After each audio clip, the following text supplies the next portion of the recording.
Assalamualaikum guys ya. Kita jumpa lagi dalam channel Core Outdoor. So hari ni guys, kita lain sikit guys. Apa collection anda ataupun apa peralatan pisau ataupun parang daripada anda collect. Okay, hari ni bersama saya, my boss, one and only Badik, Muhammad Syafiq Rahim, nama sebenar Badik. Kalau nak cerita pasal nama Badik tu, kita cerita lain kali. Tu kena masuk hutan. Okay guys, so seperti kita tahu, bos saya ni, dia memang kaki hutan lah, macam saya juga. Tapi yang ni kita tak cerita pasal hutan, kita cerita pasal collection. Sebelum dia start guys, macam biasa guys, support kita orang dengan like, share dan subscribe. Jangan lupa button loceng. Okay guys, saya pergi terus kat bos saya. Saya akan tanya dia soalan-soalan, dia akan jawab. Panas ni, panas. Kan barang panas, tapi panas tengok barang, banyak sangat barang dia. Okay, okay dek. Kalau kita nak mula, dari mana mulanya minat kumpul peralatan senjata ni? Atau senjata ke ataupun pergi senjata lah kan? Ya, pergi senjata kan. Okay, sebenarnya saya ni bukannya peminat pisau. Saya tak letakkan diri sebagai peminat lah. Tapi bila susun macam ni rasa bersalah pula. Tapi tak apa. Dia macam dia tanya tadi, mula kat mana kan? Kita sebenarnya mula dulu sebab asas dia simple je, sebab mendaki gunung. Jadi dalam mendaki gunung ni, salah satu requirement keselamatan kita adalah perlu ada peralatan tajam, pisau atau parang kan. Dan lama saya mendaki, masih tak ada pisau. Sampailah sebenarnya bila kita berjumpa dekat trip Camaru Sepat. Dan kemudian kita jumpa Camaru Sepat. Tapi masa pergi trip Gunung Korbu, baru saya terbuka hati untuk adakan pisau dan parang.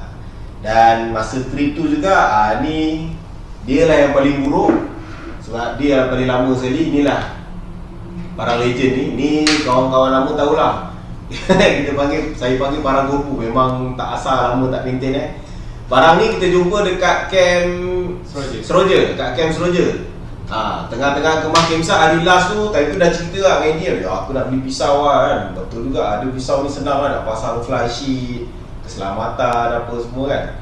Kemudian tiba-tiba Eddie tengah kemah-kemah kan, yang Eddie dekat pokok tu, ni parang siapa tinggal? Semua orang diam, mana ada orang bawa parang?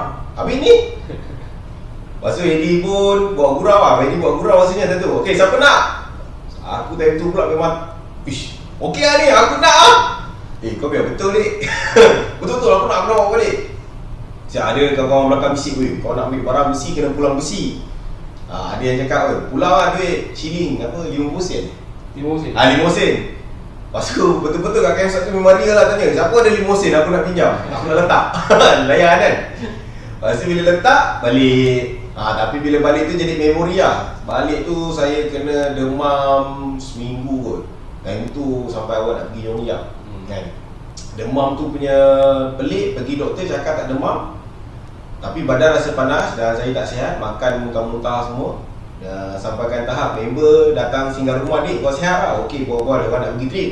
"Okey dik, kita orang gerak dulu." "Okey, gerak." Okey. Macam tu lah duduk dia. Lepas pergi berubat dan minum air kosong, barulah saya ada rasa sihat-sihat. Itu kenangan lah, sebab tu parang ni saya simpan lah sampai hari ni. Mantap lagi. Tahun bila start mula kumpul parang? Saya rasa Badik kumpul parang dulu kan, baru pisau. Betul, saya bermula dengan parang dulu. Bermula saya parang ni, tak lama lepas tu saya pergi trip Renjani. Saya pergi trip Renjani dulu. Okay, pergi trip Renjani. Dekat Renjani kat Lombok dekat Lombok jadi boring, bukan boring, jadi macam duk terfikir-fikir, aku ada barang burung ni je. Orang semua, kita pun terpengaruh lah, kawan-kawan kayu warna-warni. Time tu tak kenal kayu lagi kan, kawan-kawan kayu, kita barang plastik kan. Aduh, tak handsome. So dekat Lombok tu, kat Gunung Renjani, masa turun kita tanya orang tempatan, boleh beli parang ke tak? Time tu Abang dia cakap, kau tanya lah, kau boleh beli. Betul, ada yang jual. Time tu dia jual RM30 kot. Jadi saya belilah bilah tu. So parang Lombok ni bukan parang kedua. Ni parang kedua saya. Ni parang kedua. Saya buka bukan. Mantap guys. Berbeza, lain macam dia punya bilah dia. Dia punya cutting dia memang lain macam lah. Jauh ni guys daripada Indonesia. Bila daripada Indonesia, tapi dah dimelayukan. ada dimelayukan, mantap. Okey, dalam collection parang badik lah. Kita pergi parang dulu. Kalau parang badik yang paling badik favourite, sayang dan orang kata boleh sanggup matilah dengan parang tu, yang mana satu? Kalau parang tu dikirakan macam tu, ada 3 lah yang ada 3 parang lah yang dia sama paras penting dia dalam hidup saya kan. Yang pertama, ikhlas di hati parang ni. Sebab parang ni saya dah lupa nama kayu dia kan hutan kot. Lupa lah. Parang ni merupakan parang hantaran masa saya kahwin. Sentimental value guys. Sentimental value dia terlalu tinggi lah kalau nak dibandingkan dengan yang lain. Tapi dia ni dah paling liat sekali. Kena lah tu dengan aku kan. Tapi masa awal-awal dia datang memang putih dia cantik. Tapi bila dah lama-lama, biasalah dia kurang sikit cantik. Okay, parang kedua yang paling ada sentimental value, paling penting dalam hidup, boleh kata parang ni. Yang pertama dia? Ni parang ni candung rasanya. Ni saya beli dengan Carl, kawan-kawan hiking kat Carl. Memori dia terlalu banyak sebab pertama kali dapat parang ni kat tangan, time tu kita pergi trip konservasi Gunung Nyong-Yap. Dan tu ada fit lagi, boleh naik gunung, pikul sampah, bersihkan gunung, tak ada masalah. Parang ni masa dekat trip tu saya tak dikenali lah sebab kita kira budak, saya kira budak baru masa trip tu dalam arena, dalam geng-geng gunung. Tapi disebabkan parang ni sebab turun-turun 4 wheel terus cakap, "Oi, kalau ada buluh jangan potong, aku nak potong." Dan memang betul lah, trip tu memang nama kadang-kadang dijerit lah. Contoh Nas kan, "Adik, pergi depan, asal buluh." Maksud saya dan itu baru kenal Jingos. Saya dengan Jingos tak dapat kat situ lah sebab kami belum lupa nak potong buluh. Dan biasanya tak tahulah apa isi dengan tu, mana benda kayu buluh menyusahkan, sekali cantas, 2 kali cantas tercabut. Dan trip ni, parang ni banyak ikut lah, pergi SAR, pergi konservasi, dia antara yang paling banyak biasa lah. Mantap. Dan yang ketiga, parang yang sama tahap penting dia, parang ni. Ni. Ini dulu masa baru dapat, ramai orang nak beli on track orang nak beli naik gunung. Kalau nampak bentuk dia mungkin ada yang macam familiar sebab parang ni merupakan parang hasil buah tangan daripada Ahmad Shah. Ahmad Shah ni pemilik Tantari lah, parang Tantari. Dan ni merupakan parang pertama saya berbual dengan dia. Time tu saya pun tak tahu dia pendaki, mungkin dia pun tak tahu saya pendaki. Bual-bual dekat Instagram tahun 2015 atau 2016. Kami dah start berkenalan dan ni parang pertama saya dengan dia. Disebabkan parang ni, kita minta dia buat parang lagi dan dia buat sampailah terkenal sekarang sebagai nama Parang Tantari. So ni ramai orang cakap nak beli walaupun tak guna, tapi saya cakap biarlah benda ni reput kena makan anak. Tapi saya dengar cerita parang tu pernah makan tuan, betul tak tadi? Betul, dalam banyak-banyak parang saya, ini yang paling tut sekali. Ni lah berapa parut yang ini level nak kena jahit. Dekat tangan ni ada 2-3 parut lah kalau saya cari balik. Kat sini pun dia ada. Memang paling liar dia ni lah, tapi dia lah paling sayang. Biasalah parang tu bila buat kita darah, kita ingat dia lebih sikit So itu cerita parang guys. Memang peminat kalau geng-geng saya ni memang suka parang pada satu ketika dulu lah, masa tu tengah hot. Okey, kita nak tanya dia pula pasal pisau, collection pisau dia satu persatu. Apa yang dia ada? Okay, boleh. Okay, pisau kalau saya ceritakan ikut kronologinya, yang pertama ni lah Moranif Companion. Yang ni kita beli tahun 2016 atau 17. Dan itu harga murah, agak mahal lah, kita panggil murah lah time tu. Dan saya beli dengan sahabat lah, si Bagak lah. Time tu dia buka kedai, kita berkenalan lepas dia buka kedai dan kita beli. Ni merupakan pisau pertama hutan dan saya pakai dia lama, 5 tahun kot. 5 tahun sebelum saya beli pisau kedua, Moranif Companion ni. Untuk pendaki gunung memang highly recommend, dan kawan-kawan pendaki gunung kita pun ramai yang pakai brand ni lah, sebab memang boleh harap sangat. Kemudian dia jadi kata-kata. Lepas dia dah start, dia longgar sikit, bila dah kena asar, bila mata dah tak cantik sikit kan, mulalah katalah saya ambil ni. Ini saya jadikan sebagai pisau pendakian sekarang lah. Terkini saya akan pakai pisau ni lah. Baru pakai pun dah start buruk sebab memang selalu hiking kan sebelum ni kan. Kemudian saya tambah lagi yang ni. Yang ni Bushcraft Survivor, dia mahal sikit. Dia datang dengan batu asar dan juga ferro rod. Kenapa ambil ni? Sebab pisau ni saya buatkan jadi mainan dekat campsite waktu. Biasanya kalau naik gunung saya tak bawa ni sebab dia bulky sangat. Kalau camping santai saya bawa ni sebab dia boleh dibawa main acah-acah fire starter kan. Saya pun tak adalah geng, saya bukanlah power bushcraft atau survival, tapi suka juga aktiviti dekat campsite. Saya jadikan tu sebagai aktiviti lah. Dan aktiviti tu bukan saya main dengan kawan-kawannya. Dengan anak saya umur 3-4 tahun pun saya main. Saya saja ajar dia, bagi dia seronok tengok spark kan. Lepas tu yang ni dua ni nafsu semata. Memang tak ada alasan sebab apa beli. Yang ni saya belikan dengan niat untuk dijadikan sebagai pengikut kepada isteri lah. Jadi kalau pergi camping, saya akan bawa ni, tapi bukan saya pakai. Yang ni yang akan pakai ni adalah isteri saya. Dia seronok lah, dia suka juga main fire starter ni. Dia macam nak main, tapi tu lah nak tunggu satu spark pada dia tu boleh tahan orang semua dah naik tidur. So sampai hari ni orang rumah masih gagal. Bukan kata nak hidupkan api, dia nak spark saja. Nak spark dia pun tak keluar kan. Tapi tak apalah, ni pisau dia lantak dia lah. Tapi saya pegangkan sebab kalau dia letak kat rumah tak ada tempat orang camping. Jadi saya pegangkan lah. Yang ni light duty pun beli sebab minat. Dia beza dengan Morane Eldridge, dia Eldridge light duty. Idea dia konon boleh digunakan untuk time-time kerja macam hari ni lah.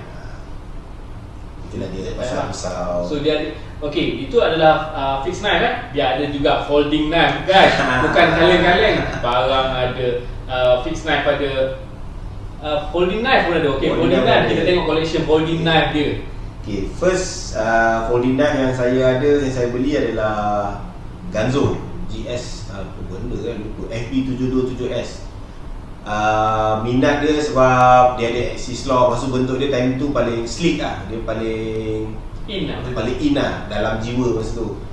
Tak ada sebab pula ambil sebab dia nak buka dia senang. Kita tak terror nak flip-flip ni. Zaman ni saya tak terror ni. Ni dalam tahun lepas 6 bulan, 7 bulan lepas saya baru lagi main folding blade. Ni yang pertama. Lepas tu yang second adalah Opinel. Ni Opinel. Sebenarnya beli bukan nak guna sangat pun. Beli sebab warna dia sama dengan bag. Ni memang sandung lah. Tapi kalau bawa pergi camping ada sedap lah. Sebab Opinel ni dia best guna untuk kat dapur kan. So yang ketiga, ni Opinel kayu pun. Ini nafsu juga lah. Cantik. Nafsu lah. Ni Opinel nombor 10. Beli pun sebab nafsu pun tak juga. Sebab memang idea nak bawa pergi camping. Tapi masa saya beli ni dah start PKP. Sampailah dia tak dapat masuk hutan. Masih testing lagi. Ini bukan pisau. Okey, pertama, 2, 3, 4. Ni yang kelima, Serif. Saya beli sebab first time nak rasa jenama orang putih pula. So sangat berpuas hati. Tapi tak lama lepas tu saya beli Kershaw Shuffle 2. Ini dah level edisi saya lah. Hari-hari saya bawa, hari-hari saya pegang main. Dan yang latest saya angkat adalah Spyderco. Dan ni memang pisau-pisau saya ni beli bukan suka-suka tau. Saya bila beli pisau, satu saya cakap saya bukan kolektor, saya pengguna biasa je. Bila saya beli memang saya akan pakai betul-betul. Dan saya akan pakai. Dan contoh macam ni penuh dengan selotip lah. Pisau Spyderco, lupa nama, Efficient kot. Spyderco Efficient. Dan lepas ni mungkin ada jugalah, dah tengok juga pisau baru. Tunggulah nanti kalau ada stok. Masih ada niat guys, masih ada tambahan. Okey, selain daripada pisau folding knife, dia ada fixed knife, ada parang, dia ada juga alatan lain seperti kapak dengan gergaji. Saya memang pelik lah. Memang pelik dengan sahabat saya kan. So, saya tengok atas meja ni satu kapak dan satu lagi yang Opinel. Saya tahu Opinel apa. Okey, ni betul, ni kapak. Idea dia saja kadang-kadang kalau kat campsite ada, dia berbeza sebab saya baru menceburkan diri dalam family camping, apa yang kita panggil family camping. Iaitu camping kita bawa family. Sebelum ni camping bawa diri je. Jadi bila camping dengan family ni, kita sebagai pendaki yang dah biasa bersusah payah daripada siang sampai ke petang nak sampai ke campsite. Ini tiba-tiba pukul 10 kemah dah siap pasang, tak tahu buat apa kan. Mulalah aktiviti cari kayu-kayu buruk, kayu-kayu mati tu nak dipotong. Mula potong pakai parang. Tapi pakai parang ni bila kita nak letak tu sebenarnya tidak se-efficient kalau kita nak bandingkan dengan kapak lah. Kapak tu tak menang lah. So saya mencuba-cuba dengan membeli kapak pertama saya, itu kapak Ganzo ni. Sebab tertarik, dia ni ada fire starter, ada kapak, kat belakang dia ni ada hammer, dan kat dalam dia ada gergaji. Oh, okay. Jadi kira kononnya macam multi purpose punya barang lah. Jadi time camping tu, kalau ada jenis kayu tu yang terlalu besar, boring. Kalau kita pakai parang akan penat, kita pakai kapak. Walaupun dalam dia ada gergaji, pada masa yang sama juga saya ambil juga satu gergaji lipat. Ni pun tapi idea ni selain daripada nafsu, idea dia untuk dibawa naik gunung lah. Sebab gergaji lipat ni, sebab macam saya cakap tadi, saya selalu join konservasi. Jadi konservasi ni antara aktivitinya kita membersihkan laluan daripada halangan, especially yang berbahaya, macam contoh buluh. Kena faham konteks pembersihan laluan tu bukannya nak bersihkan suka-suka, tapi kita kena ada idea. Kalau kata ada emergency, memudahkan search and rescue. Jadi itulah yang kita gunakan gergaji, tak adalah nak potong suka-suka. Dan gergaji ni merupakan gergaji pertama saya lah, dan dah digunakan beberapa kali. Dah ada start patina pun sikit-sikit. Okay guys, tengok guys, mantap guys. Gergaji ni sebenarnya, kalau saya kongsi sikit kalau gergaji ni sebenarnya dia bukan saja mampu untuk memotong, membersihkan laluan, tapi dia mengelakkan daripada kita cedera. Iaitu contoh kalau kita potong dahan, kalau kita menggunakan parang, dia akan ada tajam di ujung. Kalau pokok kita tak boleh dahan yang kita tak boleh potong straight, kita kena potong serong. Bila kita potong serong, dia akan ada tajam dan mungkin orang lalu boleh melukakan seseorang. At least kalau kata kita ada gergaji, kita boleh potong flat, jadi dia mengurangkan risiko kecederaan. Okey, itu sahaja guys. Memang mantap barang yang dia collect Badik. Tapi Badik bukan kolektor, macam mana dia cakap tadi, dia adalah user macam saya. Saya juga user, saya bukan kolektor. Tapi bab saya nanti kita cerita lain. Untuk hari ni, yang atas meja ni sebenarnya tak cukup. Sebenarnya tak cukup korum Badik punya parang koleksi yang dia ada. Sebenarnya masih banyak yang dia ada merata-rata di Johor, di rumah, di dia berata-rata tempat yang masih ada di kawan-kawan pun ada lagi. So minat ni menjadikan inspirasi buat dia sebenarnya kan. Memang menjadikan inspirasi buat dia lah. So dalam minat ni puas Adik? Dia sebenarnya tak sedar pun kita minat. Macam tadi bila Eddie jemput saya untuk buat kan, bila susun tu macam garu kepala kejap lah kan. Macam wish, ini tak cukup lagi ni. Ini ada yang baru member tak ambil, ada yang kita dah bagi orang, ada yang simpan kat rumah, ada yang tertinggal kat kampung kan. Tapi kalau katakan pada soalan tu puas ke tak, bagi saya agak puas lah. Sebab sebagai pengguna, saya bukan kolektor, okay. Sebagai pengguna, setiap yang saya beli ni dia ada kegunaan dia masing-masing, dan dia ada, yang paling lagi mahal, dia ada cerita dia lah. Kalau nak cerita panjang, setiap parang ni merupakan yang final lah. Saya dah tak boleh bagi orang. Mana parang yang saya tak minat, saya bagi. Jarang lah jual, biasa bagi je. Sebab memang tak nak macam ni. Kita sayang benda tu, tapi nak jual kita tak hampa hati nak jual. Tapi kita bagi dekat kawan-kawan yang kita sayang lah. Dia macam istilah bagi tapi kita nampak lagi. Nampak lagi dah. Okay guys, macam biasa guys, itu saja perkongsian dari Badik, bawah saya Badik. So dia punya item, nanti kita akan kerja yang lain pula. So macam biasa guys, kalau kita tengok pisau-pisau kat sini, semua pisau ni datangnya daripada kedai kami, daripada kedai yang ada di sini. Seperti Borani, Opinel, Spyderco, Kershaw, Shred dan Ganzo, semua masih ada lagi item macam ni di kedai. So kalau nak dapatkan, macam biasa guys, layari laman web kami www.corepublic.ny, dan juga kami akan tinggalkan nombor telefon di description untuk anda hubungi kami dan bertanyakan dengan lebih lanjut. Saya ucapkan terima kasih kepada Badik dengan sudi bawa keluar harta karun dia ni daripada bawah meja, bawa keluar. Memang agak berabuk sebab dah lama tak guna, tapi inilah sentimental yang disimpan selama ni. Okay guys, sampai di sini saja video kita pada hari ini. InsyaAllah kita akan jumpa lagi esok dengan video yang lain. Mungkin sikit sam, mungkin tips, mungkin tak ada rahsia. Okay guys, saya ucapkan terima kasih dan Assalamualaikum.